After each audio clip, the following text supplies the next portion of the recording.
Welcome everybody to the Ask Historians conference panel. This is going to be a very, very interesting roundtable. We have entitled it Making History in 2020, Contemporary Issues in Historical Practice. My name is Juan Sebastián Lewin, but you can all call me Seb. I'm a historian of music, specializing in Latin American classical music and how it overlaps and intertwines with Latin American folkloric music. And I also specialize in the Romantic era in Europe. And I am one of the Ask Historians moderators, writing under the username A_Quatermain. Just to give you all a very brief rundown of what this panel is about before we go on to the introduction section. The idea behind this panel is to explore different historiographical perspectives that relate to several of the current political climates in the world, particularly in the case of Brazil and the challenges that the Bolsonaro administration has posed and continues to pose for historians and scholars of the humanities. Also to outlining essential considerations when designing universally accessible academic resources and archives, to introducing an open source peer-reviewed collection of digital archives and resources pertaining to the history of the LGBTQIA+ community, and also finally to producing an oral history collection that showcases students and the faculty's experiences in learning and teaching during the COVID-19 pandemic. Now, our speakers are going to be introducing themselves in alphabetical order. So Summer, would you like to start us off? Yes, thank you very much. Thank you all for participating in the panel. I look forward to hearing what all of us have to say today. My name is Summer Sherland. I'm a PhD of history. My specific area of specialization is oral history, along with public education and the role of public education in civil rights and social justice. And I focus primarily my research on the West, the American West. And because of that, I also live and work in the American West. I teach American history at a 40-year-old community college in South Phoenix, Arizona. I say South Phoenix because it is a distinct community which is south of the Salt River that has been historically underserved and historically isolated on account of the fact that people of color, for the entirety of the town's development until about the 1970s, were siphoned into that community, South Phoenix. This community that we serve is historically underrepresented and historically underserved. And that's the school I work at, and it also happens to be the research on which I focus. Hi, my name is Dr. Kirsteen MacKenzie. I'm primarily a historian of early modern Britain and Ireland, but I also have a keen interest in digital humanities, and in particular how digital humanities can widen educational opportunities for marginalized or underprivileged people in society. In particular, because I have a disability, I particularly focus on the issue of accessibility and digital humanities, and that's what I'll be talking about today. First of all, I would like to thank the community and my fellow panelists for the opportunity of showing my research. My name is Mário. I'm from São Paulo, Brazil. Today, I'm working on my master's degree at the Universidade Federal do Rio de Janeiro. And my subject is the newsreel produced under the Portuguese New State. But today I will be discussing the challenges of the humanities research on Brazil today. I just wanted to say thank you to Seb and all the organizers for providing this space and working to make this conference possible.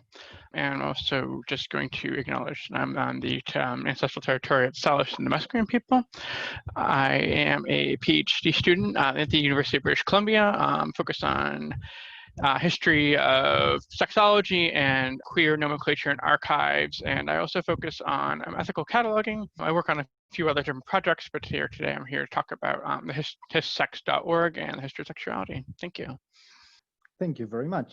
Now we are going to move on to the presentation of each and every one of the papers. Every one of our speakers will have 5 minutes to present their research. And again, we are going in alphabetical order. So Summer, why don't you start us off? My brief remarks today are going to highlight the More and More Everyday collection, which is a collection of the South Phoenix Oral History Project.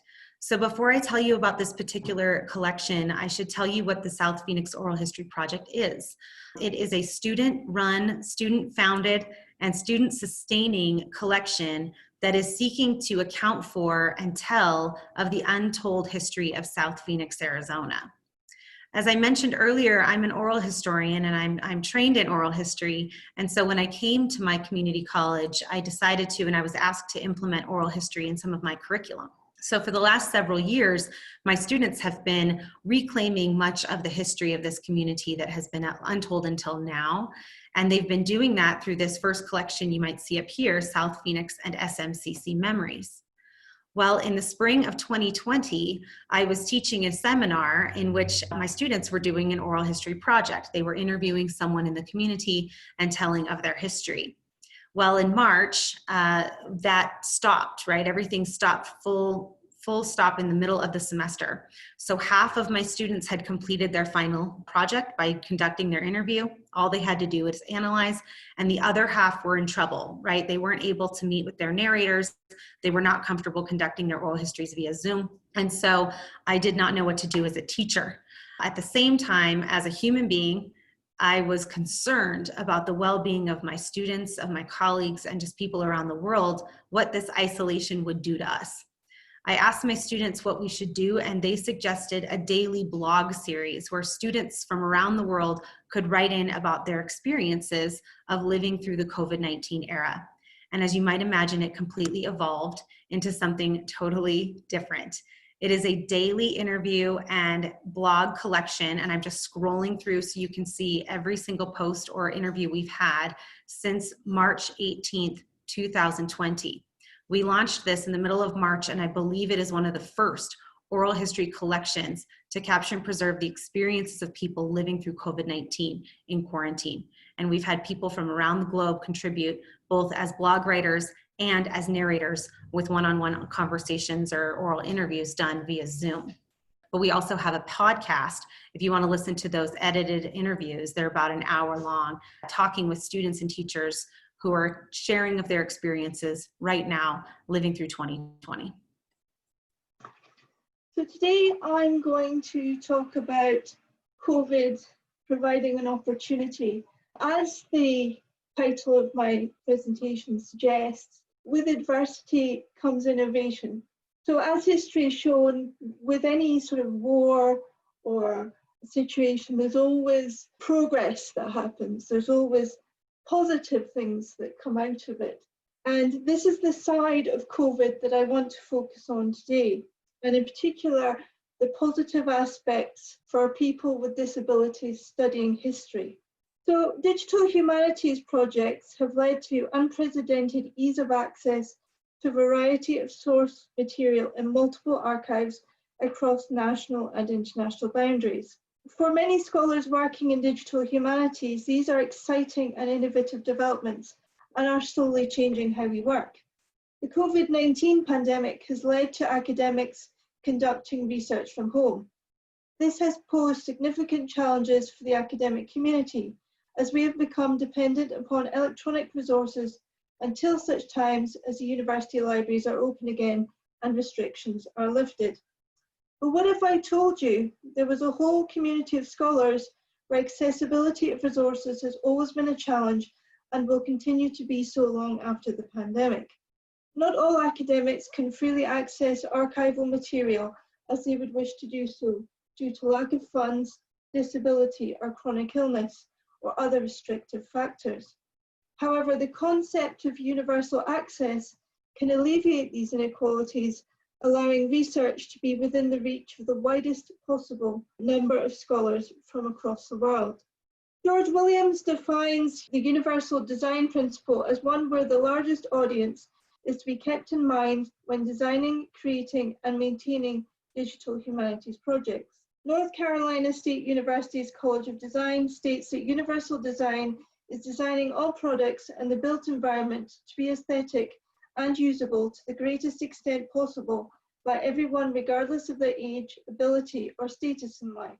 Indeed, those working in digital humanities should look beyond accessibility, which aims to cater for a wide range of individual disabilities with bespoke targeted solutions, and instead embrace the all-encompassing concept of universal design, which assists everyone.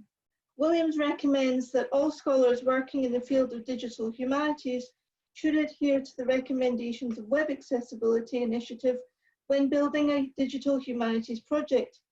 Key recommendations on web content include providing text alternatives for non-text content, providing captions and other alternatives for multimedia, and creating content that can be presented in different ways through the use of assistive technologies, making it easier for users to see and hear content.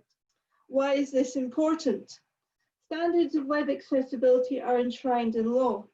This is in line with the wider goals of the European Union and the United Nations to pursue accessibility and inclusion in education.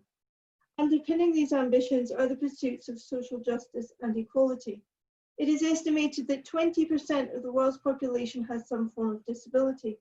Disability can affect everyone, regardless of age, ability, or social status. Anyone at any age can become ill or disabled in their lifetime.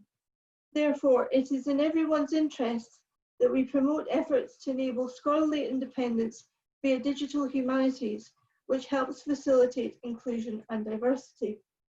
Digital archives aid the ability of all scholars to access these materials at a time of their choosing and from home, saving money on travel and accommodation. This is particularly important if you are self-funded postgraduate or if you do not have the financial resources to travel. For scholars and students with limited mobility, there are additional advantages too. Despite clear efforts by UK archives to enable physical accessibility to repositories, due to the nature of the locations or the ages of buildings, not all archives are easily accessible to wheelchair users or those with limited mobility. In such situations, archives are very happy to make alternative arrangements with advance notice. However, the advantage of digital humanities is that they give scholars with mobility impairments full independence in consulting key primary material without the need to worry about access or special arrangements. Physical access to the archive is one matter, but consulting and taking notes from archival material is another. It brings its own set of challenges depending on the disability. The widespread practice of allowing readers to take their own digital images of manuscripts has broken down some of these barriers, especially for those of us who've had to rely on a scribe to assist with note-taking. All scholars can work at their own pace, reread material, compare and contrast a wide selection of source material, all from the comfort of their own home or office with digital humanities. Some platforms such as Wordpress allow scholars, including those who use assistive technology, to use material in a variety of different ways that would be impossible in a traditional archival setting. There are a number of WordPress plugins that make content more accessible, such as the Braille plugin, which translates English text into Braille, the responsive voice text-to-speech plugin, which allows text to be converted to speech, and the Able Player plugin, which allows you to provide audio to multimedia content. The field of digital humanities and the creation and development of new resources is an ever-changing landscape. The past 6 months have given historians multiple challenges and difficulties in accessing resources from home, but arguably where there is adversity, there is opportunity to revisit and to reevaluate the purpose of digital resources in history, not just as a means to support niche projects, but it should be used to facilitate accessibility and equality by using technology to promote universal access and reaching the widest audience possible, bringing history to life for everyone. On the 1st of January of 2019, Jair Messias Bolsonaro assumed power. The ceremony has something unseen before.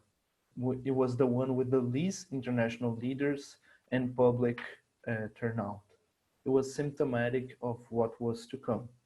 Bolsonaro was elected on a government project which mixed 60s conspiracy theory and jingoism.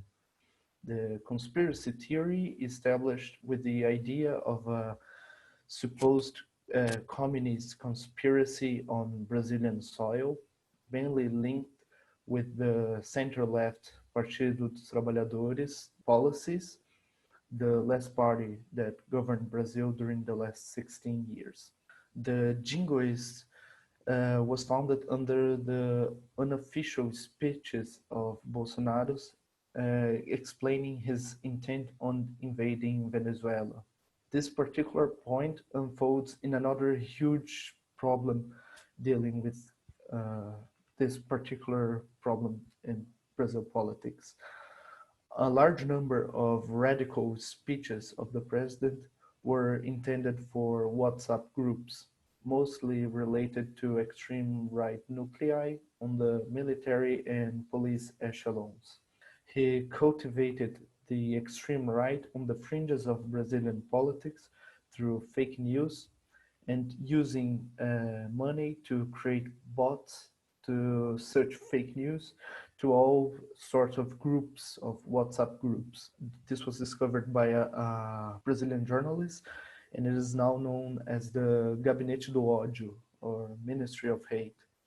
All the investigations point that the misuse of campaign money on this Ministry of Hate were directed by Carlos Bolsonaro, federal deputy and Jair Bolsonaro's son. Topping that, during the campaign, the president established that the basis of his government would be the Minister of Economy, Paulo Guedes. Paulo Guedes is an economist with his academic background related to the Chicago Economic School. He finished his doctor's degree in the late 60s. He also established the academic legitimation to the austerity measures as a professor in the Universidade Católica of Santiago do Chile during the US-supported dictatorship of Augusto Pinochet in Chile. According to our last Ministry of Education, Abraham Weintraub, there was the necessity of purging all the leftists of public education. This was told on videos through the same WhatsApp groups and through Twitter and all sorts of social networks. This fed the myth of the communist conspiracy. The development of such conspiracy was that mainly in history, geography, and sociology teachers were indoctrinating kids to leftist idea.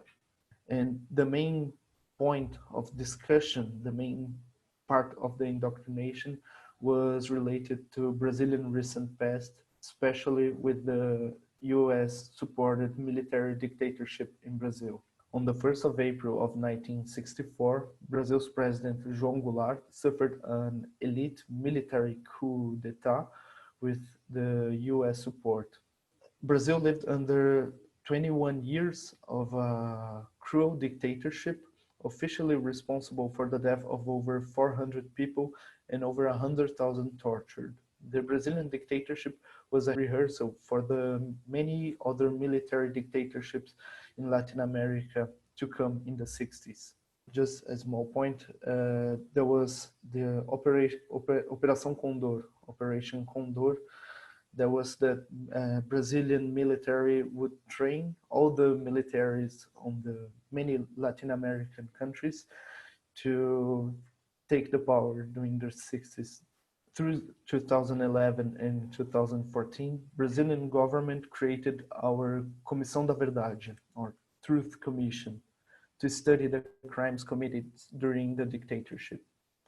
I have to point out that the commission chose not to investigate the crimes committed with the Brazilian native population, with the allegations that such crimes were unmeasurable. Although the inadequacies, the commission was an important step for Brazilian history and historians, anthropologists, and sociologists. For the first time in our history, the military was forced to open their archives to public analysis of the period. There's a very symbolic scene of 2014 when the chief researcher of the Comissão da Verdade delivered the dossier, the conclusion of the commission, to the President Dilma Rousseff, the president who was arrested and tortured on her youth during the dictatorship. But the research all the commission was only a research, only a dossier with no judicial measures. But for the first time, we had some idea how to measure the atrocities committed during those years. I believe the Brazilian historian and anthropologist Lilian Schwartz, as she described in an interview to a podcast, the amazing ability of this government to denial as a public and political measure.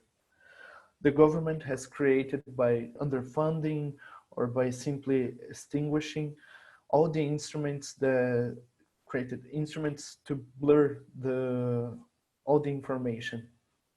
As an example, we have the underfunding of the Instituto Brasileiro de Geografia e Estatística, or IBGE, the government institute that measure unemployment, population growth, and poverty. Also the one that do our census every 10 years. Also, we have the termination of all scientists on the Instituto Nacional de Pesquisas Espaciais, INPE, the government institute that develops space technology and the vanguard is an institute that is on the vanguard of technologies measuring and locating wildfires. And this is especially important now where we have the largest wildfire on the Pantanal here in Brazil. And as a last example, I will have to talk about the Cinemateca Brasileira. The Cinemateca was a federal organ and a reference on Latin America as the largest public collection of films, and also a vanguard on many restoration methods for tropical countries. At the beginning of Bolsonaro's government, the Cinemateca was transformed into a job hangar for his allies. Last week, the Cinemateca was officially closed due to lack of money. One of the largest archives of films and photographs was abandoned. This is a project for disabling the future to analyze the consequences of all Jair Bolsonaro's neoliberal policies. The challenges of writing history in Brazil in recent years is summatory of all these problems. We find the inability of the government to face their crimes, and there is no judicial consequences. We can predict how deep the consequences will be. I am presenting on hissex.org. It's a freely available, it's peer-reviewed, open source resource for information on the history of sexuality. It's available for students, academics, members of the public, anybody that would like to use it. I founded the website as a whole last year, and it's maintained by an interdisciplinary, inter-academic, and international team of historians and librarians active in sexuality fields. So contributions range from 30 or 40 different individuals covering about 9 countries, 3 continents, 6 languages. We have about a variety of different job descriptions under that. The current list includes 2 professors or 3 professors, a dozen PhD candidates or students, nearly a dozen library degree holders, and 3 metadata experts. Metadata is a special interest to us at the History of Sexuality Project because it uses the homosaurus LGBTQ vocabulary for cataloging, which you can see our logo here in beautiful detail. This is the vocabulary of queer terms. You can click on the vocabulary tab, maintained by the queer community specifically. And we're using this vocabulary as an ethical way to do subject description and analysis and discussion. So often in any libraries and digital projects, they don't use that consideration. If there are any other metadata nerds among the audience or in the future viewers, we also use schema.org, Library of Congress terms, MARC, and Dublin Core, all through Omeka-S. And so in many senses, this is a semantic libguide. It's a guide that can be shaped and changed over time through and provide resources. The resources we provide are listed all on the website at hissex.org. The resources are made up right now of a research collection, digital projects, and a general timeline of the history of sexuality. So I'll stop on these each for a second. The timeline right now contains about 100 major events in the history of sexuality. It's easily clickable through, so this could be like a starting point for a student who's looking for a new place to research, a member of the public who doesn't really know anything about this. Here's Fanny Hill, one of the first erotic films, in development, the rainbow flag.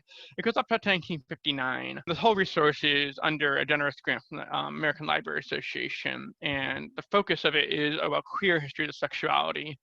The argument being made here with this digital project is that although we've hit 50 years on past Stonewall, queer sexuality is actually much deeper in the past and has always been with us. So for more specialized academic audiences, we provide a list of research collections. Just from this list, I will say first off, you can see it is a heavily Western list. We are working on adding many other research collections in Asia, the continent of Africa, the continent of South America, and Australia, and the Middle East. So I would really appreciate that if you had a list of research collections that were relevant to the history of sexuality. But either way, this does allow people to drill down to look for relevant research collections near them. For example, here is the Faulkner Morgan Archive, and you can, in that, you can see a description of the archive. You can see what sort of material they cover and they have. So if you are interested specifically in personal correspondence, or if you're interested in oral histories or interviews, those are you can click on that and get a list of all of the archives that cover that. One example is also if I was interested in just talking about archives within the 20th century. This allows you to click in and see digital projects and archives, and eventually at the end of the year, we will release our bibliography.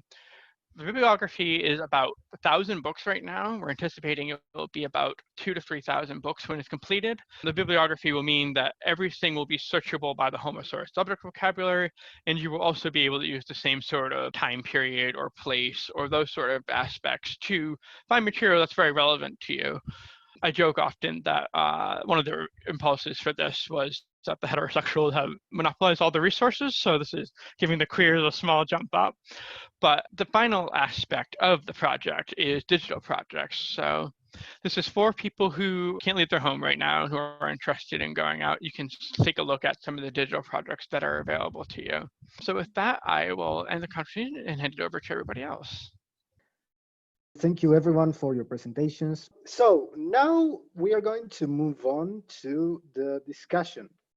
And I just want to start you off. And if any of you have any questions for the panel, please feel absolutely free to ask them. Again, I don't want to be the only one asking the questions. Well, first off, I want to say that this is an incredibly interesting panel. And I was very, very looking forward to being a part of it, because as we discussed on our previous meeting, I very much identified with many of the issues and the subjects that all of you have brought up, because I am a very peculiar case, because I am a very diverse person myself. I'm a very diverse scholar because I neglected to mention that I'm from Argentina, so I'm a Latin American.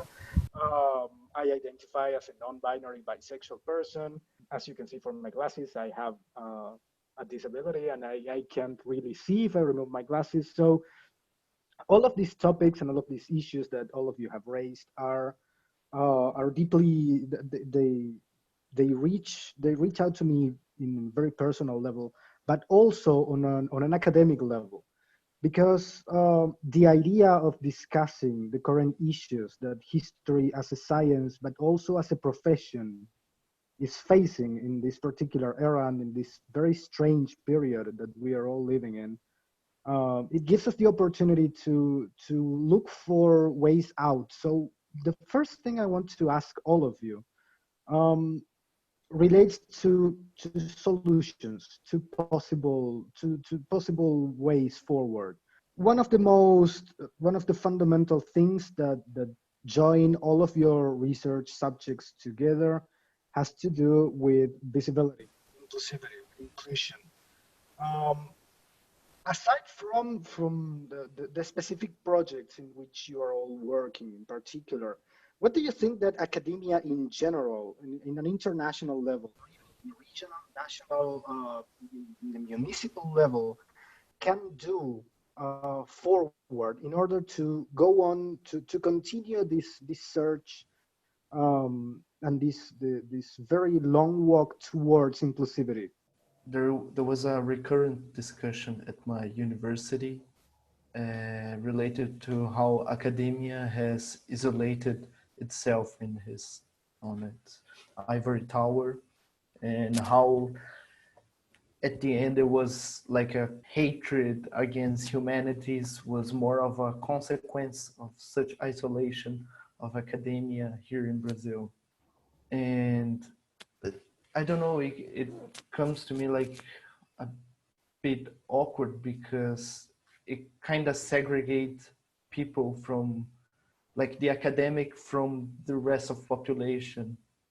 Exactly. It segregates the academic from the rest of population, and I think the one of the most important things that we have to do as academics is to remind that we are also persons and like create our nets of helping each other and connecting with the community, and maybe we'll be able to see how helping the community, your city, or the people who live next to you can be, how people are interested in academic production, how people can actually help you at the end of the day. Yeah, I want to add to that. I think Mario's point is really pertinent, that academia is still made up of human beings. We're still people working within an institution. And when we respond to the needs directly of our students and our communities, that's when we can move forward, regardless of these global issues that we're all facing societally and individually. The problem becomes when the institution looks beyond its own community, when it starts to look for glory or prominence or influence in corporate or political issues. Whereas if we focus on the people, going to our schools and communicating with our faculty, staff, and students, and living in the neighborhoods around our institutions, I think that's where we can affect positive change. I'm just not sure that that's a guarantee. It's easy for us all to become slightly distracted. And I think COVID-19 in some ways has given us an opportunity to really, I think my three colleagues on the panel have all shown us this, that COVID-19 has given us all an opportunity to reflect on the things that are most important to us and find ways to innovate for effective and positive change using this new strange world we're living in. I'd like to I agree with Summer and Mario. What I've been particularly encouraged by during the COVID-19 pandemic is the number of online conferences that have taken place, the number of sort of online courses that have emerged, not just within institutions teaching their own students, but for people out with the institutions who are maybe at home in lockdown and thinking they want to learn something about early modern history. There's online courses popping up everywhere for all sorts of people, and there's obviously online conferences such as this taking place. And I find that a very, very positive development, because that opens up the profession to a whole array of people who would not be able to access the profession or the education by traditional means, by sitting in lectures or going to seminars. So I think it's a very, very positive development, and I would like to see that continue, even beyond lockdown. When my real hope is that when we do eventually go back to, I say normal, but where we were before the pandemic, that these online things will continue and will develop, and higher education will change for the better and become more accessible for lots of people who otherwise would never have had the opportunity in a traditional academic structures. I think everybody made really fantastic points. I guess as someone who started off in history and got my master's degree in history and was interested and was being pushed to go for a PhD, but decided not to after taking a look at the job market, which is still and increasingly still is terrifying. But I ended up going into library science, kind of from the angle of like, which I don't recommend anybody use, of saying like, oh, well, archiving is kind of like history, which it turns out is nothing like that at all. And the field of archiving is very old and has its own history and whole history and like structure. But I'm still a historian, and I still do work in the history, and I still try to think of ways I can bring the historical focus and ideas into these new environments. And I do think we've seen this with digital humanities, of course, and all of your wonderful digital projects too. I think history is underchanging, or at least the idea of the university and the idea of the humanities as a field is tragically really collapsing under its own weight, and like it's increasingly hard to survive. And there are ways forward, and there are ways to solve this, such as mass unionization and other aspects. But I do think thinking about ways that history, because it is such an important institution and project, as we could all probably testify to, seeing as we're in a historical conference, thinking about ways that history can be brought into new places, and thinking about ways we can take our skills into new places as well, while continuing to carry on the legacy of history. Yeah, one of the things that stand out to me, again, going back to the subject of visibility, what Mario and Summer were saying about the human element behind history and the historian, is the fact that we usually look, when I say we, I mean humanity in general, societies in general, we tend to see history as an absolute, neutral, absolutely objective science. And it's not. One of the most important things that we at AskHistorians try to project to our readers and to our subscribers is the fact that history, much like every other humanity, is very much an interpretative science, and it requires interdisciplinarity and work with other people, with other methodologies, engaging and trying to create and to form bridges between many disciplines.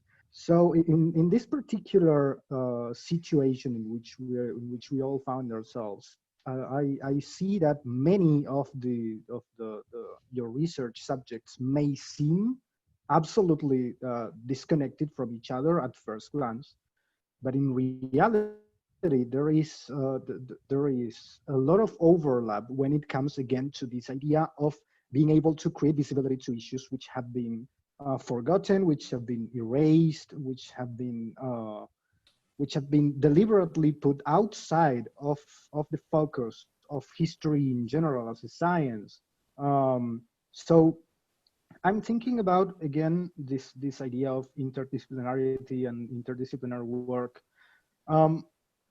How much do you believe that this COVID pandemic will affect the way in which we as historians relate to other disciplines, which are facing, in many cases, the same difficulties and the same challenges as we are? I think, for speaking for myself as somebody who moved from history to library science, is now pursuing a PhD, that focus kind of brings those two together. There are some ways in which historians, for example, have always related with archivists, and there's a long history of historians and archivists working together. So I do think that it's partially that, but I'm not sure, and that's something I've been thinking about as well too. And I'm very curious to see if anybody else has any thoughts. I think on a relatively surface level, this may betray my age a little bit, but people of my parents' generation used to sort of bemoan the fact that people of my generation and younger never lived through anything relevant in history, right? That since the 1960s, we've missed out, right? And so I think, generally speaking, people are beginning to understand that we are all historical actors living through moments of history. Some moments are just more dramatic than others. And so I think in terms of audience, worldwide, people are acknowledging the role of historians and archivists to capture and preserve the stories of what we're living through right now. Because 20, 50 years from now, who knows what we'll be saying are the truths of 2020. And I think in terms of interdisciplinary approaches, historians have always, I think, this may just be who I hang out with, historians have always been people who know we need to rely on our colleagues in other disciplines. Archivists are a great example, anthropologists, social sciences, but also our colleagues in the math and sciences. And I think that because we're all just looking for connections right now, we're capitalizing on those relationships. I would have never met the 5 of you if it hadn't been for COVID-19, if you think of it that way. And here we are now introducing ourselves, but also really talking about the things we're working on and we're passionate about in our corners of the world. I think like of course, in the particular case of Brazil, the whole pandemic and the whole political background forced all the sciences a bit together, especially after the cuts of funding on all sorts of research.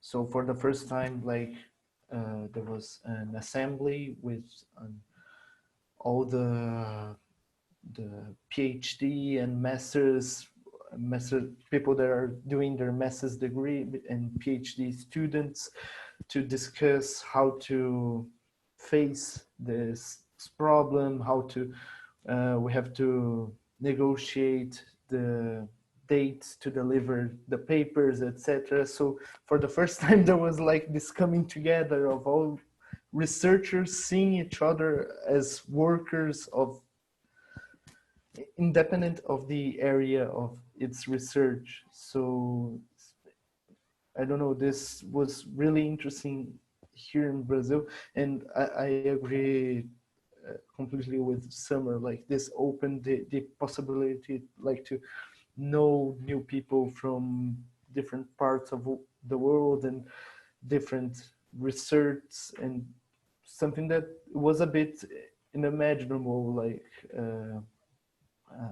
in the beginning of the year. And just a small point that I would like to make related to the last subject that we were talking. I think that there's like a bit of a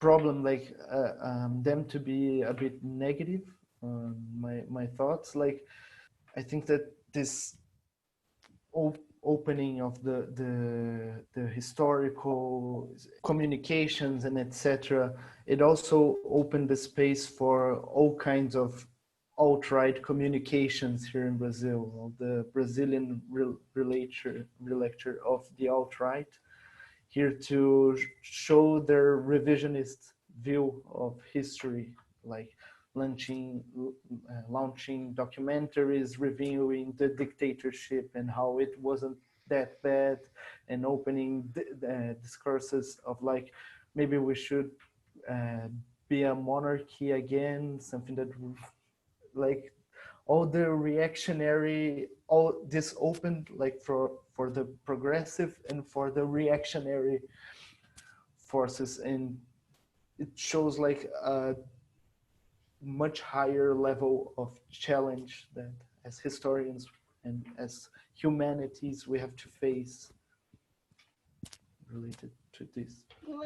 Going back to what Mario was saying about challenges, what I would like, I mean, I was quite fortunate that as I was going from my undergraduate degree into my postgraduate degree, you had centres of early modern studies popping up all over the UK, and they were good. The one at Aberdeen, where I was as a postgraduate, it pulled in people from English, music,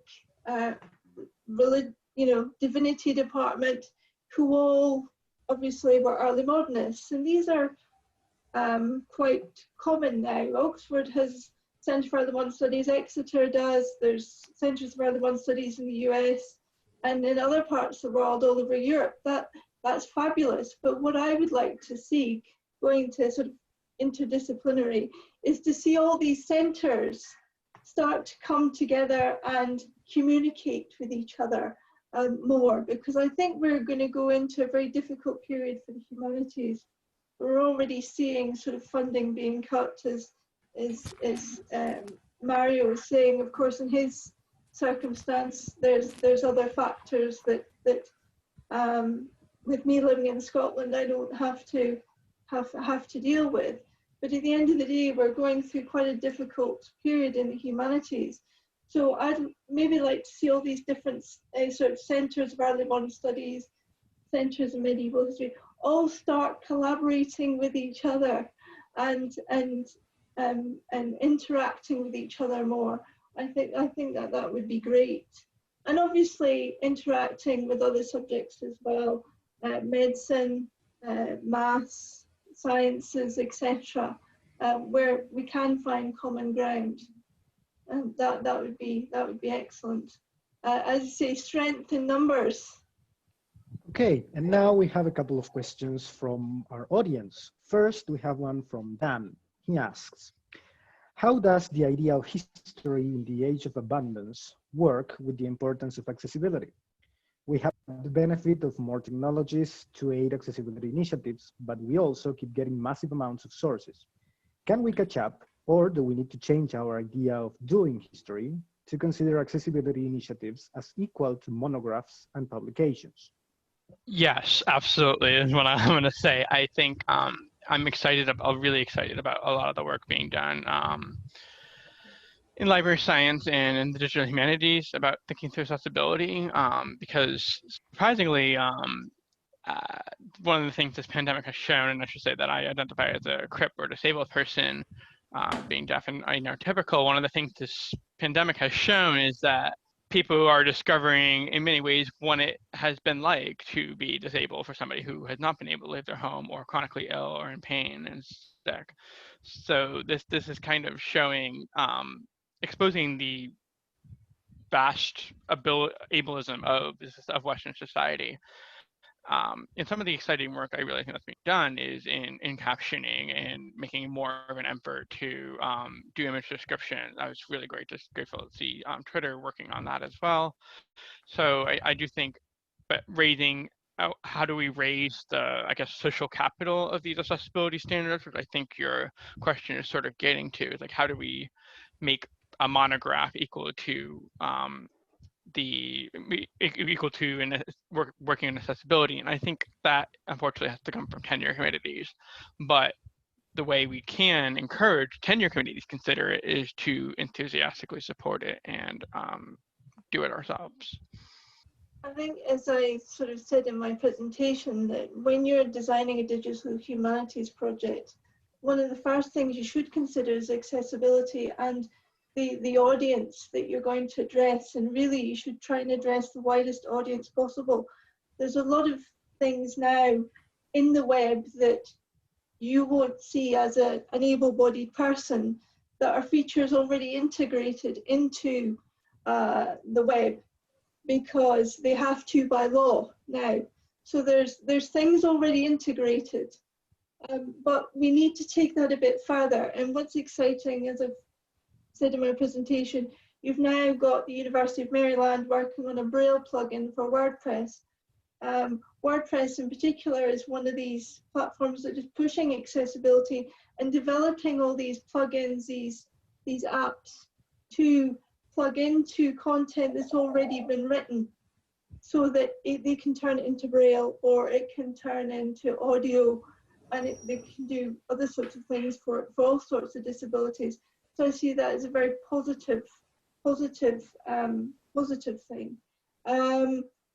In terms of opening up accessibility of other sort of printed forms, that will take time, but with the digitization of books and journals and all that, that will come. It will take an awful long time, but I do believe that it will develop and it will progress. But for anybody working on a digital humanities project, if you are working on a digital humanities project, please look at accessibility and look at the features that your platform offers to people with disabilities. And I think that should be one of the core things that any digital humanist or humanities person should look at before starting their project. That reminds me, Kirsteen, as I was presenting, I pasted the website of our I posted the URL for our website in the chat, and I just realized that some folks might be listening to this presentation instead of watching it. So I should probably say that our archive is housed at southphoenixoralhistory.com, and that our podcasts and resources are found at More and More Every Day. That's the name of our podcast, and all of that can be found at southphoenixoralhistory.com. I appreciate you reminding me of that, because I sort of take for granted that I can just put things out visually, but I should vocalize them as well. Yeah, and I think that just to interject for a second, I think that we can actually, when we upload these recordings and when we create the publication for Reddit, we can also link every single one of your projects, wherever you want to make visible. I believe we can make it happen. I think it is important when we are discussing about accessibility, not think also there is this huge question about the ableism and the inability to relate with the font, but there is one particular one point that jumps out to me is the importance of when digitalizing the archives is not like putting any kind of paywall on this kind of archives. I have many colleagues that were unable or had to sort to piracy of articles and books published internationally because the price was unpayable to the transportation here to Brazil, or some article that would have to pay something like $90 just to access this article. And we have to think, when we are talking about universalizing this the knowledge, I think it is important that we think like beyond the paywalls and like doing his history and research actually to the people, as we discussed it earlier. And I related especially with what Kirsteen said about digitalizing documents and the fonts, because my research would be simply undoable in the current circumstances, because the newsreel that I studied, the particular of the period that I study, are all digitalized under the Portuguese Cinemateca and freely accessible and without any paywall, etc. And this is something that here, I don't know if it is the same in Argentina with Seb, but here in Brazil, we have like a huge deficiency on the digitalizing our archives, and specific problem. Yes, I can definitely relate to that, because even though Argentina has made some interesting progresses when it comes to digitizing different types of resources in the national archives and in the provincial archives, there's still a very, very long way to go. There's still a lot of stuff that we've lost. We are still missing a lot of archives and a lot of resources and sources from the different dictatorships that we had during the 20th century, particularly the last one in the 70s, which destroyed most of its archives before relinquishing power.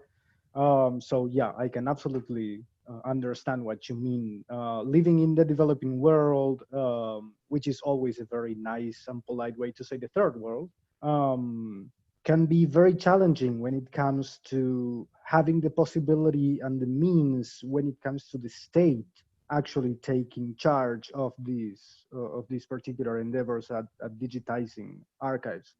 But yeah, okay. And we have another question by one of our attendees, Mark. He asks, do our panelists have any thoughts on the steps which formal academic institutions should take to try and bring conferences and events to venues which can provide for greater accessibility and provide greater relevance to public outreach? Yeah, Mark, I think that's a fantastic question. And when I saw it, I started thinking about how lucky I've been the last 8 months to be able to participate in conversations like this, or to interview people in India or Australia, or talk with folks about their experiences, but also to learn from people from around the world about what they're doing. But I think we have to be very cautious because this is still a human resource. This is still human capital. We are the researchers and we are the people producing and putting out content. And so as exciting as it can be to get access to all of this free digital content, we need to remember the people behind the process. I mean, even digitizing books requires a human to do that. And as soon as we begin to divorce the human labor from that experience, we're really in trouble as a society. And so I think the bottom line for formal academic institutions to continue to try and bring free accessible content to a worldwide audience, or in my case, a local underserved audience, it's a really important priority, and we need to compensate people and compensate the labor that goes into it and the expertise that goes into it. Otherwise, we're really going to be asking a lot of people around the world to be producing things for free and sharing their intellectual capital for free. And I think that could be a problem. But if institutions approach it in a way that is equitable and that they're compensating their employees for this hard work, it could be really exciting. The future could be very exciting. I think with reference to conferences, I would like to see, alongside the traditional conference setup, a number of online panels just like this, to allow researchers from wherever they are all over the world to participate on a video link. I was at a conference not so long ago, a few months ago, that was hosted at the University of Kent. And with a traditional conference, they usually get about 100 people turning up from all over the world. Their attendance doubled this year with the online conference to 200 people. And you had people coming in from Houston, from Japan, from South Africa. We had one chap giving a paper from New Zealand, and he must have been up at 3 in the morning giving his paper, but he didn't mind. So I think with regards to how can we make conferences more accessible, to go to Mark's question, I would like, once we go back to normal, whenever that may be, and we go back to the traditional format, I would like to see online panels alongside the traditional panels, so we get the best of both worlds and we get to interact with other scholars from all over the globe. It really was good fun at Canterbury. And they're actually, because it was such a success and they had 200 participants, they're actually thinking of doing it again next year, and maybe the year after, and keeping it going, even if we do go back to the traditional means of all meeting up and having a conference. So no, I think online is the way to go, but it shouldn't be binary. It shouldn't be traditional versus online. It could be blended, a blended conference where you have the option of turning up in person or presenting online. I think that would be fantastic. Yeah, I would definitely enthusiastically agree with that. And I do like Summer's point about how do we compensate. And I'm thinking of particularly Ancestry.com, which I mean, a ton of historians depend on, is essentially most of the papers and materials on there are digitized by people who are being forced to do so in jail in Utah. And the website itself is owned by the Mormon Church for the Church of Latter-day Saints. So they will use those to go dig back into the past and find people they can retroactively baptize. And there's also in librarians, I'm saying like librarians and archivists who are getting these requests from historians. There's this really messy case up here in British Columbia where the history department essentially wrote to the government saying, the people have a right to access archives, so and we have all these PhD students who can't work on the dissertations. So as the faculty, we're requesting that you open the archives for use without even like considering the people that make up the archive and the archivists and librarians who are putting themselves at risk to be working in these places and who are doing, in many cases, heroic work to try to get many of these resources digitized and out in public. So yes, we academic institutions and we as a field, whatever that means, do need to think about where are these digital things coming from, because even though they are material in some sense, that they're burning carbon gas and they're burning carbon dioxide in where they're stored, but they're not. We don't see the process of the materiality that gets to them to us. So we do need to think about how we are maintaining and controlling and what and where we're getting these resources, because otherwise we are probably unknowingly but still complicit in some very horribly exploitative relationships. Well, I would like to take this opportunity to also remind everyone attending our digital conference that all of the recordings will be made freely available with full captioning, with full closed captioning once they have been finished editing. And many of them are already up, so go check them out if you haven't yet. And well, now that we are coming to a close, I would like to allow each and every one of our panelists to have 1 or 2 minutes to give their closing remarks. Oh, I would just like to thank all of you for participating in this and for the connections that we've shared today and previously. And I want to thank Seb and the other folks at the Ask Historians planning team for this opportunity. And if people out there want to connect with me or with my students, the website I've already shared, southphoenixoralhistory.com, is perfect for that. You can also email us at historysouthmountain@gmail.com or find us on Twitter and social media, including Instagram, at SMCC History. And we hope to keep the conversation going. I would just like to thank Seb for chairing this panel, and I would like to thank Ask Historians for inviting me to this conference. Absolutely delighted to be part of it. It's really exciting and innovative, and I hope that you will continue to do this, because I think it is a wonderful opportunity which brings people together from all over the world, and I think it's fantastic.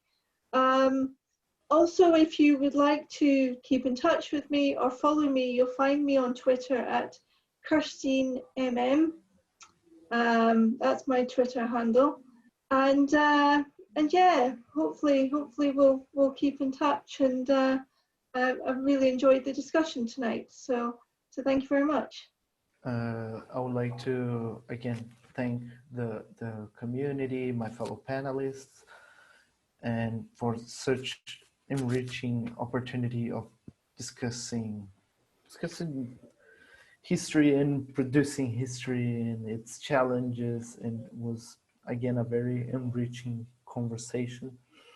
I would like to thank again Seb for moderating this panel.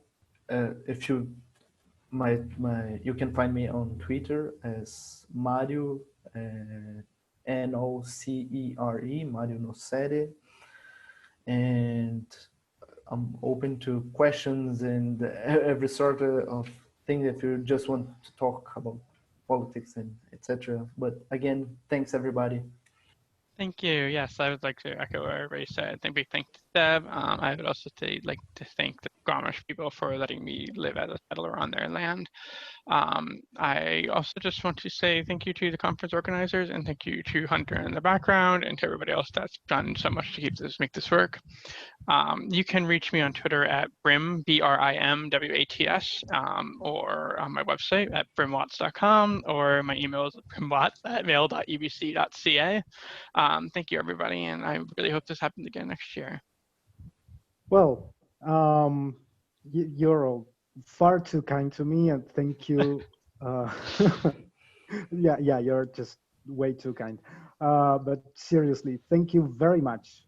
This has been my absolute pleasure and my absolute privilege, because it really is a privilege, even such dire circumstances, just being able to meet scholars from around the world who are engaged in such committed work, because your commitment is absolutely amazing and worthy of all the praise in the world. um, each and every one of you are striving to create ways in which history can become more inclusive to communities, to entire sectors of the human population, to entire countries even, that have been neglected by our discipline, by the humanities in general, by policymakers all over the world. And when I look at what you're doing, at the way in which you are engaging with your students, with your fellow scholars, with your fellow humans, I feel that there's a lot of hope for the future after the COVID chaos ends, because it's going to end. I mean, we are historians. We specialize in the storms that have passed. That at some point they all pass. But again, as I said earlier, I feel a very powerful sense of identification with many of your research areas and the way in which you are engaging with them. And it has been absolutely amazing to be a part of this conversation. So on behalf of the Ask Historians community, on behalf of the conference committee, I would like to thank you very, very much for being a part of this. And on behalf of myself, I want to tell you that in the spirit of inclusivity and visibility, your work matters. Your work is seen. And I believe that I really want you to take that away from this experience and from this conference with you, that everything you do is important, and we will do our very best as a community to showcase that importance and that work. I also would like to very much thank Hunter, our amazing producer behind the scenes. And well, thank you so much to our attendees. This has been a very, very interesting conversation to be a part of.